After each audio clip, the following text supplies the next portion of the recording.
E precisamos de um mod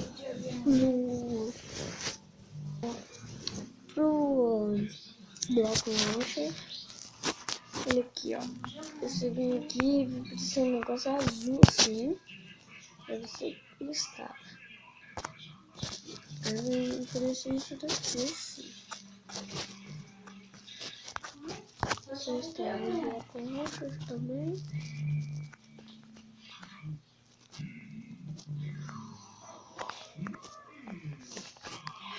E quando você instalar o bloco launcher é normal. Você não pode deixar o Pro, porque o Pro é só para o 2.1.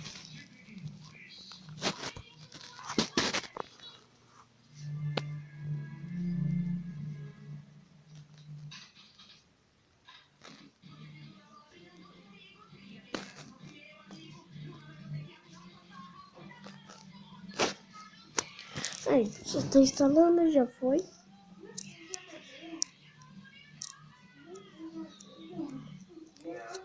Aí você tá vendo que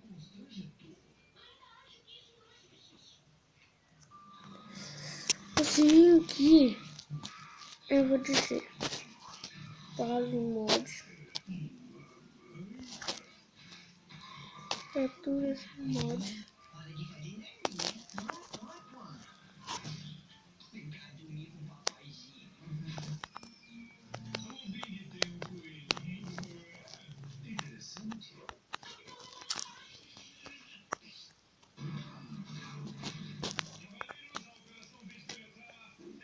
Aí pessoal, não tá dando certo aqui porque eu sou coisado.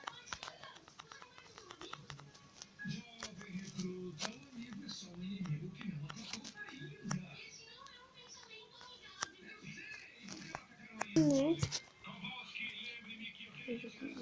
Link do mod e você instala. Aí você importa mesmo, mas aqui não tá importando. Não tem nenhum.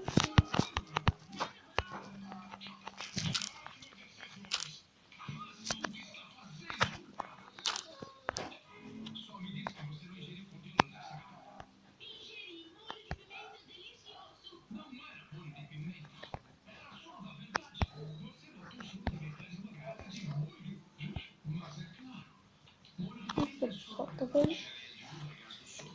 Vocês vão vendo esses mods aqui. E aí tem um mod de arma. Aí você baixa também. Ele fica lá em cima. Quando você abre, aparece ele aqui, ó.